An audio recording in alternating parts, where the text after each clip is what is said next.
course of whatever happens in that area. Okay. Yeah, do you have in Yeah, can I just interject? Yeah, In please. relation to the topic of Congressman Zia, with the permission and the indulgence of Yeah, Congressman. sure. Thank you. Silingan? Go ahead. Attorney Conti, you said you were representing around 200 cases, Not cases, Your Oh. Honor, sorry, families. families, Yes po. and each family has a different case.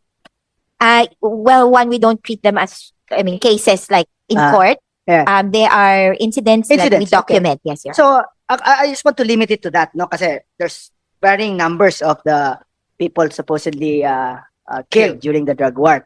But to give people a better understanding of it, or a better picture of what ano yung status of the deaths, no? Example po, sa 200 na yan, ilan ang filed or cases that were filed against police officers? Filed po in Five. court. Okay. We were able to build up 6 cases. You po. were only able to build up 6. We filed it before the Office of the Ombudsman for preliminary Okay. investigation. Now, so you're only able to build up 6 because that's what the evidence gave you lang. No? The rest, you could not have any evidence as far as who were the perpetrators of the deaths. Correct? Yes po. Correct. Now, assuming that these deaths were not police related, example, I just assume, no? Were there any cases filed by the police officers in any of the 200 other members that you represent against persons other than police officers? Yes, actually. In the case of Emily Soriano, this was the killing that occurred in Caloocan po. So yung kanina pong sinabi ni Nanay Emily, kasi yung insidente, parang niratrat yung bahay. Tapos sabi nila, ano daw yun, bahay daw ng adik. Okay, yeah. ganon. I'm just trying to, let me finish lang po. Ay, So, sige po. isa lang. That's one example, yes. Just one example of the 200. Na siya, Yes po, na may- ang point that I'm trying to drive at, Mr. Chair, is that if they were only able to build up 6 against police officers, and the rest were unsolved murder cases, di ba? Where the police themselves could not also even file cases against any other suspects. Meaning, there seems to be a lack of interest on the part of our, siguro, yeah, di ba? The police forces to investigate, to file cases against, I'm just limiting it to 200, ha? I'm not even going to the 6,000 na sinasabi niyo na, or the 20,000 numbers that will be given also. So sa 200 pa lang na yan, sa inyo, you were able to file 6. And they filed 1 against persons other than police officers. What happened to the 190-something other cases? Yan ang tanong ko. Karamihan po nun, unknown po yung perpetrator kasi vigilante killing. In some instances, wala kaming makuhang police reports. And this is another layer of impunity. If I may hark back to November 14, 2017. Ito po yung araw na nasunog yung police station ng Caloocan sa Sangandaan. At ubos po ang kanilang police reports daw. Kaya wala kaming makuha. Kasi I'm trying to point out lang ba na parang there seems to be a lack of interest in the either not just the prosecution service but our national police also in investigating, even if we're just to limit ourselves to the 200 plus families that you represent, di ba? Now, what about the others, di ba? So, ang dami pa nun na namatay during the same period. So, it's something to look into talaga, di ba? Na even if it is riding in tandem, even if vigilante type of killing, there should be some form of investigation. There should be some form of report, and there should be some form of actions taken by our police forces, di ba? Dapat the bare minimum should be that, di ba? Hindi pwede na wala lang na ganun, di ba? And it's just, sa inyo lang yan, 200. What about the thousands more who were also killed during the same period, di ba? Thank you, Congressman Zia. Thank you, Mr. Chair. Thank you. Thank you. Do you have another question? Yes, if I may be able to continue, Mr. Chair. This is actually the advantage of having so many friends because they will make your work a little easier. I would like to ask that question, pero since napatanong po ni Congressman Flores. By the way, before Congressman Alonto continues, kayo ba ang lawyers nung na-convict na mga policeman sa Caloocan? Yes po. We were the private prosecutors. You were the private prosecutor. So, congratulations. Thank you po. Thank you.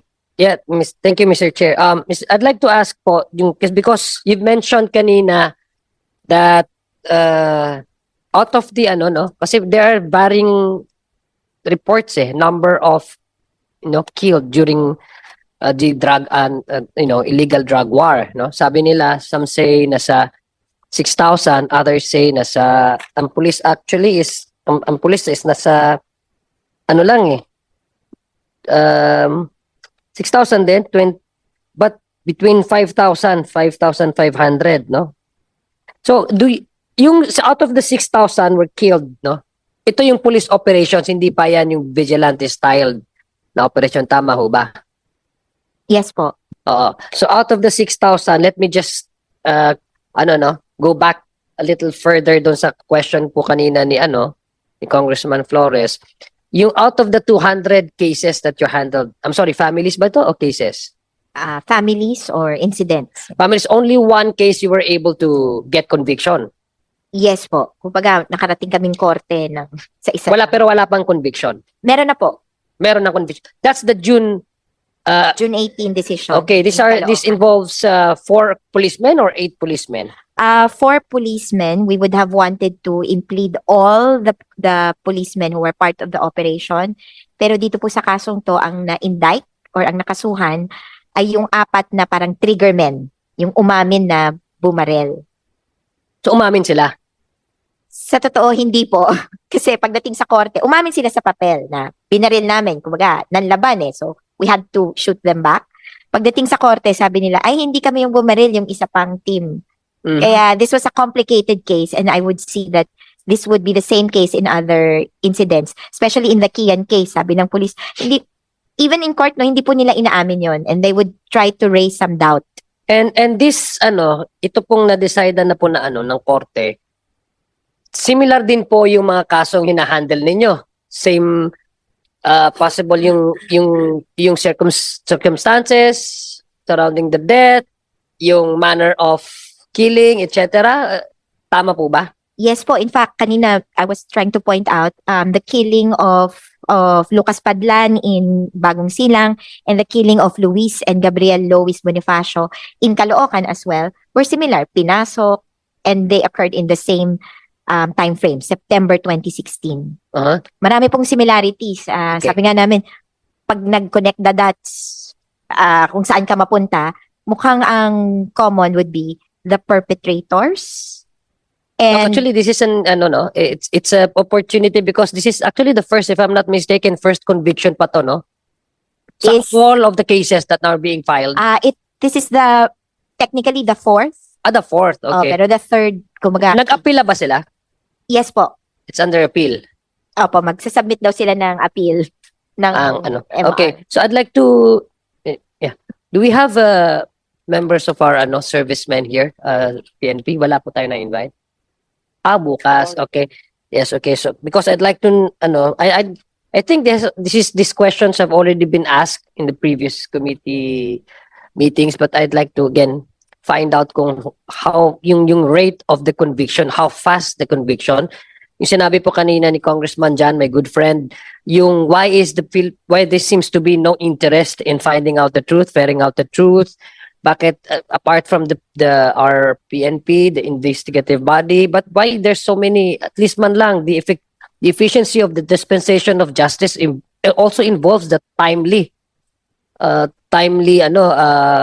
investigation and probably the filing of the cases. And this perhaps the reason why many of the victims of family of the victims went up as far as to the international court because they don't seem to find any hope here in our country because there seems to be lack of interest in finding out the truth and investigating these cases. So these questions may be properly addressed to our police. Maybe I would reserve na lang my other questions. I'd like to know, Mr. Chair, kung ano ba yung rate ng conviction, ano ba yung rate ng para po maintindihan din ho natin whether, kasi ang nakikita ko po, if the presumption is that this is systematic, this is ordered, this is done by the use of these resources, instrumentalities of the state, and whether the instrumentalities and of the state, resources of the state, seems to, no? Pag may nangyari na patayan, seems to be lackluster, no? Pagdating sa pagpa-file, baka ako makonvince nga talaga na it was really unofficially as a policy, no? That's what I'm trying to know. So we would like to compare as to how the rate of the filing, maski hindi conviction man lang, filing, investigation, and how many of these cases reported 6,000, and the official data from our government, no? How many of them have already been filed against yung mga involved personalities and etc. And whether really state resources were used in order to hire force multipliers, mga armed men, private armed men riding in tandem, na ito yung mga hindi ito mga membro ng ating gobyerno, pero kung sino-sino lang. Kasi yun po yung nagbigay daan sa patayan ng ilang yung mga ganitong klaseng hired gunmen. So, again, Mr. Chair, I'd like to ask maybe in the next committee hearing, I'd like to know this from our partner agency, especially our PNP, which I believe has may marami naman po matino sa kanila, sa totoo lang. How long did the case drag on Your Honor, we filed it before in it was before the court decided to 7 years. We filed 7 years? Yes, Your Honor. We filed 2018 sa Office 2017 sa Office of the Ombudsman. 2020, sabi ng Ombudsman, go. Pero nag-MR pa sila. 2021, napuntang korte. And then we had the conviction in 2024. Yeah, thank you. So maybe lastly, Mr. Chair, gusto ko lang pong pasalamatan ang mga pamilya ng biktima sa nakikinig po ako. Pasensya na po, Mr. Chair, wala po ako nung una at yung pangalawang committee hearings na sa Marawi po ako. Ang dami rin hong namatay sa amin during the siege. So nakafocus din ho ako doon. So pasensya na po, Mr. Chair. Ngayon lang po ako napunta dito. Pero nakikinig po ako sa mga salaysay ng ating mga pamilya ng biktima. At ako ay nagpapasalamat kay Attorney Conti dahil you were able to convince them to come here and then to speak out, to share their piece. So marami pong salamat sa inyong mga salaysay. Again, bilang isang tao, nararamdaman po namin yung gaano kasakit na mawalan ng mahal sa buhay. Thank you, Mr. Chair, for the opportunity. Tony Conti, ilan ang abogado nyo sa grupo nyo? Ikaw lang? Hindi po, marami po kami pero nawala pala yung aming pong lead counsel is Attorney Julian Oliva Jr. Okay. NUPL NCR. We have a volunteer team of about plus minus 10. Pag available, nandyan. Pag wala, di wala. But the core would be about 3 lawyers, Your Honor. Can we continue on with the victims? Please call on another. Yung iba pong pamilyang nandirito ay hindi po nakahandang magsalita pero pwede pong matanong kasi po ang sinabi po nila hindi nila kayang magsalita. Kaya lang po sila nandirito ay para makiisa at maipakita na sila ay mga naging biktima nitong war on drugs sa panahon ng Pangulong Duterte. So, pwede rin po nating mahilingan, kasama rin po namin yung mga church people at mga advocates na nakakasama namin sa aming ministry ng Rise Up na kung saan nakakapag gawa ng gawain kasama yung mga pamilya ng biktima. Can we hear from them? Yes, go ahead. Hello po, good afternoon po. Ako po si Father Noel Gatchalian. Isa po ako sa mga pare na sumusubaybay, nakikisama sa mga nanay na biktima ng EJK. Isa po sa mga dahilan kung bakit ako na-involve dito ay dahil sa humihingi po sila ng panalangin, lalo na sa mga panahon ng libing. Ito naman po ay ginagampanan ko ng buong pagmamalasakit sa kanila. At sa pagdarasal, moral support and physical support at counting tulong. Ngayon, sa akin pong karanasan na napapansin ko na makatarungan naman po ang ang kanilang hinihingi na magkaroon ng hustisya sapagkat napakabagal po ang panahon na ang dapat mag-implement ng law ay ang executive part of the government. At ang dapat mag-enforce na yan ay mga police. Sila po ang nangunguna, palagay ko. Ang siyang gumawa, author nito. Kaya napakahirap po talaga silang ma-prosecute. Kasi sila po ang dapat magpatupad. Kaya napakabagal, walang investigasyon, walang sincerity, walang interes. Kaya napakabagal po. Ngayon, ang impunity po ay isa sa mga bagay kung bakit magpapatuloy ang patayan. Kaya ito po bilang isang patay, hindi po nakakahiya po sa ating gobyerno na executive at saka yung law enforcer, sila pa nga nangunguna na lumalabag sa batas ng Diyos. Kaya ito po ay isang pakiusap ko. Ako ay nakikiramay at ako ay nakikisama sa mga nanay na biktima sapagkat makatarungan po ang kanilang pinapakiusap na magkaroon ng karapatan at magkaroon ng hustisya. Napakatagal po. Nawalan po sila ng breadwinner. Nawalan sila ng minamahal sa buhay. Hanggang sa ngayon, wala pa rin nangyayari. Napakabagal. Kaya ito po isang pakiusap.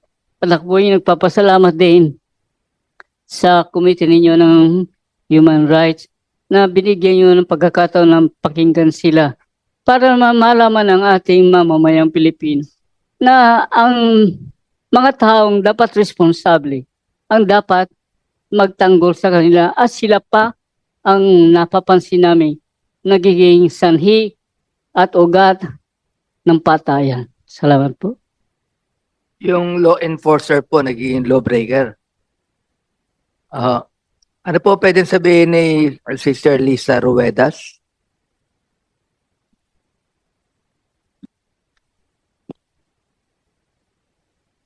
I am Sister Liza Ruedas from the Daughters of Charity. Isa po ako na human rights advocate at the same time. Nag-journey, nag-a-accompany po kami sa mga pamilya o mga taong nag-i-experience ng injustisya. First, I would like to express my sincere gratitude sa committee na to, Committee on Human Rights, for allowing us, giving us a space, a very special time for our mothers and the families sa mga victims and survivors ng extrajudicial killing. Secondly, appreciation ko po, lalo na sa grupo namin, na nagkakaroon po kami ng pagkakataon na pinapakinggan at binibigyan pong importansya, espasyo ang ating mga nanay at mga relatives sa mga biktima. Pangatlo, gusto ko pong sabihin na sana po bigyan pa po kayo ng more political will to continue and to pursue your dreams and aspirations, lalo na I look forward to the time and the day when Duterte and Bato and all other persons that need to be punished or need to answer questions, especially on cases that calls for the defense of life and rights of peoples, and most especially of our dignity as persons, no? And sana po, Your Honor, sa panahon na darating na yon at maupo na dito si former President Duterte, ay magkaroon din po kami ng pagkakataon na makinig. At sana po, nandito po kami ulit para makita ko po yung mukha ng former president na sumagot sa mga katanungan ng mga biktima na nandito ngayon. With due respect siguro sa kanyang office noon, pero gusto ko pa din talagang parang isulong yung aking sentiments, no? In the name of the church, the prophetic presence of the church na magsasalita at sumisigaw para po sa karapatan na hinihingi at sa hustisya na sinisigaw ng mga nanay, mga anak, mga orphans, mga widows. Ito po yung sinasabi ni Attorney Conte na 200 cases of families and incidents. But there are more, no? Sa labas na wala dito. Na mga biktima din ng extrajudicial killing sa iba't ibang communities ng other parts of our country na hindi nga po napapakinggan. Pero malaking tuwa ko na po, lalo na po siguro sa hanay ng mga taong simbahan, na meron pong espasyo, freedom, privilege na binibigay po kayo para po sa mga dukha, sa mga aba, o sa yung mga tinatawag nating mga most vulnerable persons and communities na hindi man lang sila napagbigyan sa mga unang pagkakataon. But now, gusto ko pong palakpakan po ang committee na to. Baka gusto na po nating pumalakpak ngayon.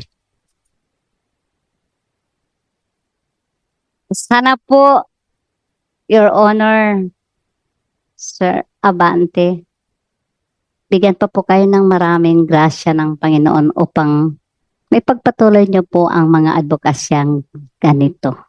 Salamat So po. naniniwala po kayo na ang ating former president ay talagang dapat maging accountable Opo, to.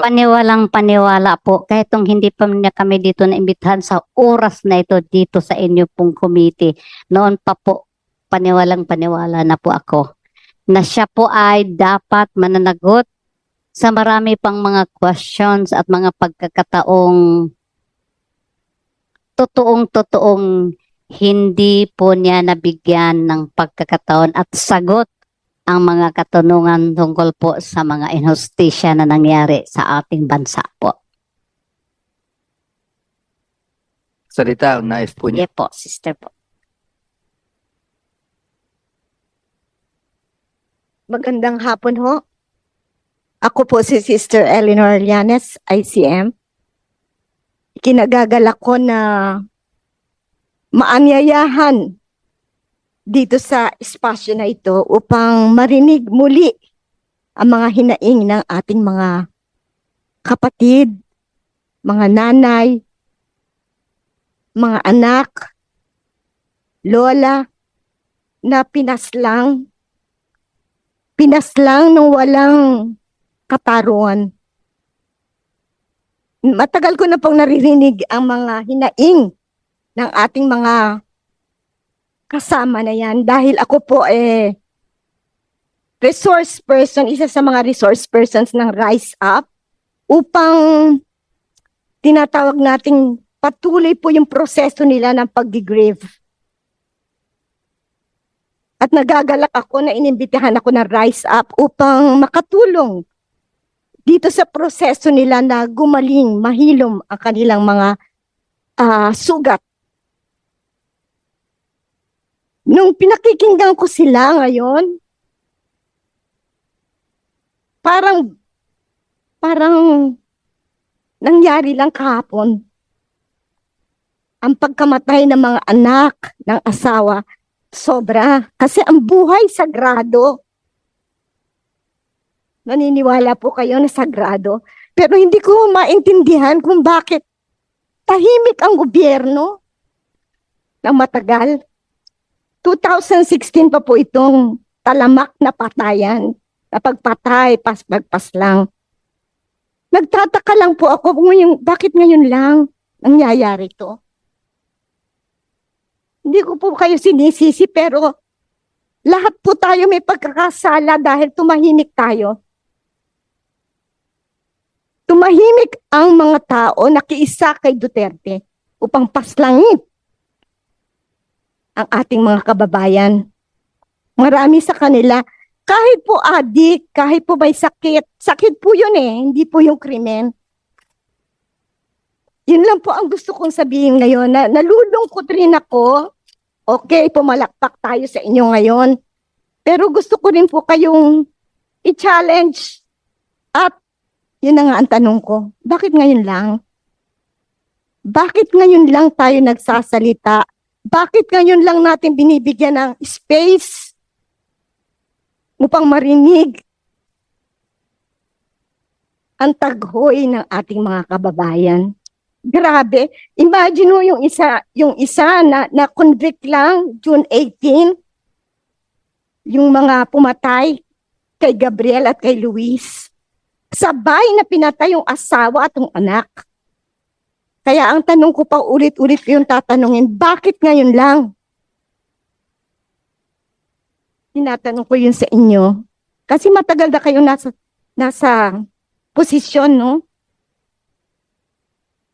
Salamat po. Yan.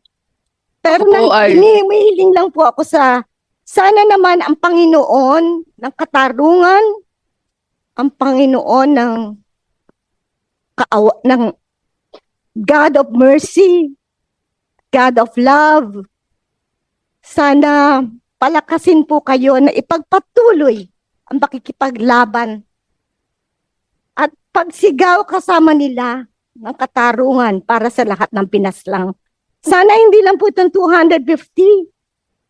6,000 po yan. Kailangan pa kaya ang ebidensya na marami? Tama po yung sabi ninyo. Tumahimik ang gobyerno. Tumahimik ang Estado nung pinapatay ang mga tao na to. Yun lang po. Maraming salamat po. Yan po ay binibilang namin na isang rebuke sa amin. Ako po ay isang bishop din.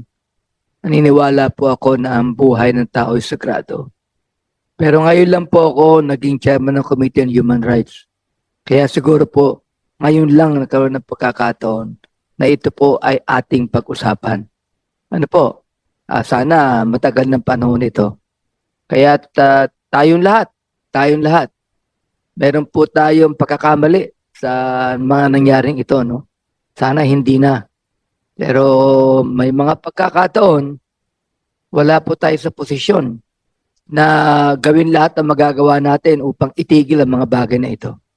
Kaya't ngayon po, sasabihin ko sa inyo, itutuloy po natin ito at tatapusin po natin ito. Yun po ang nais kong ipangako sa inyo. Kasama ko ang lahat ng mga members ng committee ito. Kasama ko rin po ang ilang mga hindi members pero sila po ay nagkikisama at talaga namang kasama natin sa labang ito. Ano po? Andiyan po si Congressman Romy Acop. Andiyan po si Congressman Karap Paduano. Nagkikita po namin ang kalagayan ninyo sapagkat pamilyado rin po kami. Oo. Whether it be, for example, like ako, kung meron po akong anak na drug addict at kakalat ka rin po yan ng pulis, ilalabanan ko din po eh. Anak ko yan eh. At alam ko po ang hustisya, kahit matagal na, dapat magkaroon ng hustisya. Naniniwala po ako doon. Kaya kahit na sa ating mga biktima rito, ako bilang isa, maaaring nagkamali, no? Sa hindi tupad ng aking tungkulin bilang isang kongresista. Napag-usapan kagad ito.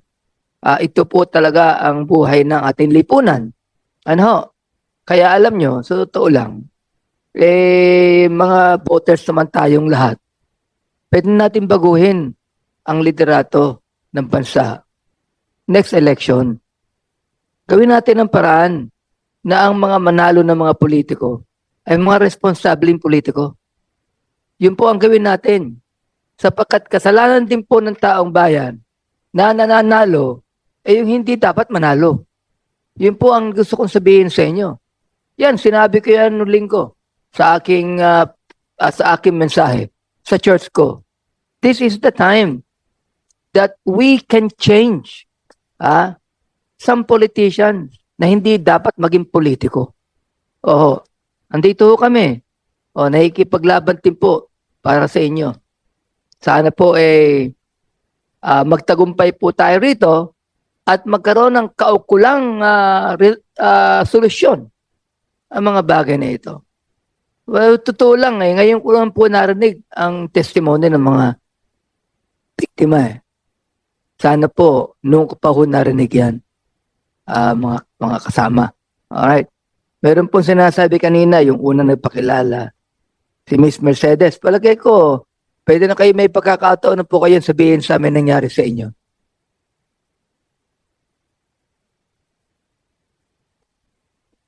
Maraming salamat po. I-follow raw ho natin ang admin reach.